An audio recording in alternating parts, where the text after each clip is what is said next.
முதல் கேள்வி, சமீபத்தில் சிறப்பு ஒலிம்பிக் விளையாட்டுப் போட்டி எங்கு நடைபெற்றது? ஜெர்மனி. இரண்டாவது கேள்வி, இந்தியாவில் முதல் ஹைட்ரஜனால் இயங்கும் ரயில் எந்த மாநிலத்தில் தொடங்கப்பட உள்ளது? ஹரியானா மாநிலம்.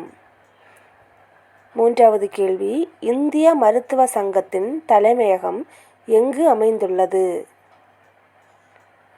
டெல்லி. நான்காவது கேள்வி, இந்தியாவின் முதலாக இணையம் வழியாக மண்வள விவரம் அறியும் சேவை எந்த மாநிலத்தில் அறிமுகப்படுத்தப்பட்டது? தமிழ்நாடு. ஐந்தாவது கேள்வி, பிரதமர் முதன்முறையாக 5 வந்தே பாரத் ரயில்களை எங்கிருந்து கொடியசைத்து தொடங்கி வைத்தார்?